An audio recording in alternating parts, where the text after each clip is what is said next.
So first of all trailer చూద్దాం, trailer చూసిన తర్వాత డిస్కస్ చేద్దాం.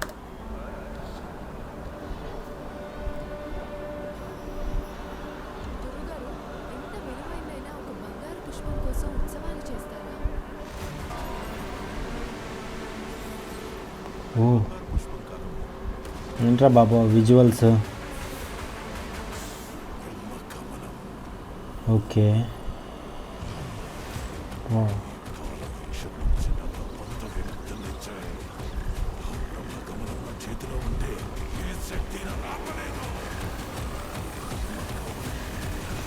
ఓ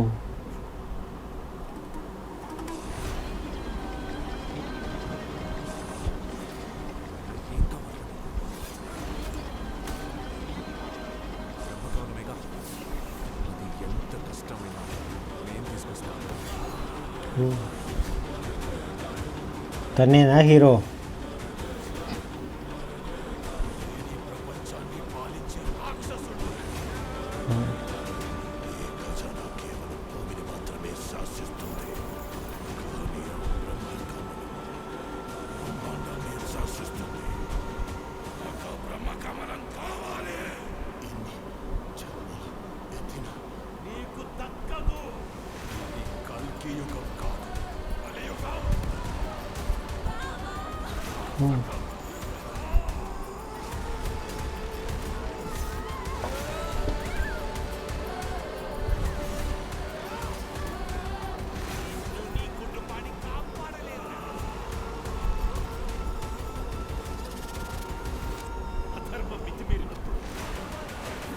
ధర్మరక్షణ కోసం భగవంతుడు అవతారం దాస్తాడు. ఎక్కడా నీ దేవుడు?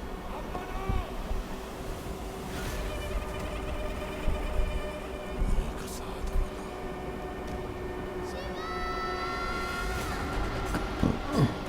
లోకమంతం వేయబడిన ఆలయానికి రక్షకులు.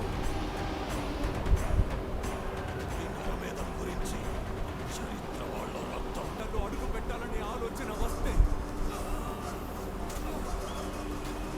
వా పంచిరాడు కూడా మిగలవని చూపిద్దాం.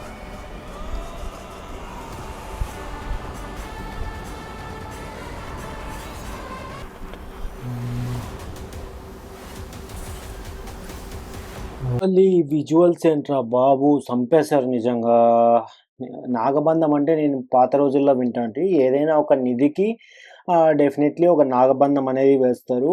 మా ఊర్లో అంటే మా విలేజ్లో కూడా నాగబంధం వేసిన నిధి అయితే దొరికింది. బట్ అది ఎలా ఓపెన్ చేయాలో తెలియక ఎలాంటి అలా తీసుకొని వాళ్ళ ఫ్యామిలీ అంతా కొలాప్స్ అయిపోయారు. వాళ్ళ ఫ్యామిలీ హిస్టరీ అనేది కూడా లేదు చాలామందిది.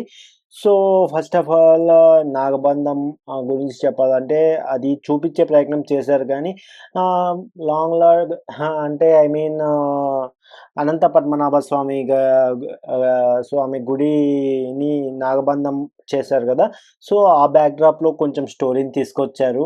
సో బట్ విజువల్స్ మాత్రం ఎక్సలెంట్ నిజంగా. అభిషేక్ నామ ఐ మీన్ వాళ్ళు ప్రొడ్యూసింగ్ చేస్తూ హీరో ఎవరో తెలీదు, యాక్టర్స్ ఎవరో తెలీదు. చాలామంది యాక్టర్స్ నాకు తెలీదు. ఒకరిద్దరు తప్ప ఐ మీన్ 'జగపతి బాబు' గారు అండ్ ఇంకా వన్ మోర్ యాక్టర్ 'సాలార్‌లో' చేశారు. సో వాళ్ళు తప్ప నాకెవరు యాక్టర్స్ తెలీదు. అంతా కొత్త వాళ్ళని తీసుకొని ఇలా ట్రై చేయడం, ఈ విజువల్స్ ఏంట్రా బాబు! ఏ ధైర్యంతో ఈ ప్రొడ్యూసర్ ఇంత ఐ మీన్ డైరెక్టర్‌కి రెస్పెక్ట్ ఇచ్చి, అతని క్రియేటివిటీకి రెస్పెక్ట్ ఇచ్చి సో ఇంతగా ట్రై చేశాడనేది నిజంగా షాకింగ్ అనిపిస్తుంది. So 'Virat Karna' I mean డైరెక్టర్‌ని. సో ఎంత బాగుందంటే ఈ విజువల్స్ చూస్తున్న కొద్దీ నిజంగా వండర్‌ఫుల్ నిజంగా. తెలుగు సినిమా అయితే నెక్స్ట్ లెవెల్‌కి వెళ్తుంది అని చెప్పడానికి ఒక పెద్ద ప్రూఫ్ ఇది. సో మీకేమనిపించిందో నాకు తెలీదు కానీ నాకైతే రియల్లీ షాకింగ్ అనిపించింది ఈ ట్రైలర్ చూస్తున్నప్పుడు. సో ఎందుకు చూడలేదు అని నేనే ఇప్పుడు తిట్టుకుంటున్నాను. సో ఈ ట్రైలర్ చూస్తున్నప్పుడు, రిలీజ్ అయినప్పుడు ఐ మీన్ టీజర్ చూసినప్పుడే, గ్లింప్స్ చూసినప్పుడే ఫస్ట్ ఆఫ్ ఆల్ నేను షాక్ అయ్యాను. అంటే చాలా టైం తీసుకున్నాను. తప్పు లేదు, ఇలాంటి విజువల్స్ కోసం, ఇలాంటి అవుట్‌పుట్ కోసం టైం తీసుకోవడం అంటూ తప్పేం లేదు. సో, వీళ్ళు ఏమనుకోని ప్రొడ్యూస్ చేశారో కానీ డైరెక్టర్ విజన్ మాత్రం ఈ సినిమాలో కనపడింది. సో, నాకైతే లాంగ్ టైమ్ 'కోడి రామకృష్ణ' గారు గుర్తొచ్చారు. ఆయన విజువల్స్ 'అవతారం' సినిమా కూడా చూశాను. 'అవతారం' సినిమాలో కూడా సో, ఇలాంటి టైప్ ఆఫ్ విజువల్సే ఉంటాయి. సో, ఆయన ఆయన ఆయన స్టైల్ ఆఫ్ మేకింగ్ చూస్తున్నట్టు అనిపిస్తుంది ఈ సినిమాలో. సో, ఫస్ట్ ఆఫ్ ఆల్ ఇంకా ఈ సినిమా గురించి చెప్పాలంటే ఐ మీన్ ఆహ్, నాగసాధువులొచ్చి వీళ్ళని కాపాడుతారు. సో, ఎలా అనేది ఈ విజువల్స్ అన్ని చాలా బాగా రాసుకున్నాడు. కథ ఎలా ఉంటుందనేది నేను కొంచెం చాలా ఇంట్రెస్టింగ్‌గా వెయిట్ చేస్తున్నాను బిగ్ స్క్రీన్ మీద చూడటానికి. ఈ సినిమా అయితే డెఫినెట్లీ ఓటీటీలో గానీ, ఈ ప్లాట్‌ఫామ్స్‌లో చూసే మూవీ అయితే కాదు. డెఫినెట్లీ పర్సనల్‌గా చాలామంది డౌన్‌లోడ్ చేసుకొని చూడడం గానీ, సో, ఈ ఈ టైప్ ఆఫ్ మూవీ అయితే డెఫినెట్లీ కాదిది. డెఫినెట్లీ బిగ్ స్క్రీన్ మీద, ఐమాక్స్ స్క్రీన్ మీద చూడాల్సిన సినిమా నిజంగా. సో, డెఫినెట్లీ నేనైతే వెళ్తాను. ఎప్పుడు రిలీజ్ అని కన్ఫర్మ్‌గా తెలుసుకొని ఎళ్తాను. వీళ్ళైతే చెప్పలేదు గానీ రిలీజ్ డేట్. ఆహ్, బట్ డెఫినెట్లీ మళ్ళా అడుగుతాను డెఫినెట్లీ. ఎప్పుడు రిలీజ్ డేట్ అని అడుగుతాను. డెఫినెట్లీ వెళ్తాను. ఆహ్, మీకేమనిపించింది ఫస్ట్ ఆఫ్ ఆల్ ఈ ట్రైలర్ చూసాక మీకేమనిపించింది? మీ ఒపీనియన్ కామెంట్ చేయండి. మీ ఒపీనియన్ షేర్ చేయండి. సో, మీకెలా అనిపించిందో మీ రియాక్షన్ ఏంటో డెఫినెట్లీ ఈ ట్రైలర్ చూసిన తర్వాత మీకేమనిపించిందో డెఫినెట్లీ చెప్పడానికి ట్రై చేయండి. That's it guys. Thank you for watching. Please subscribe my channel.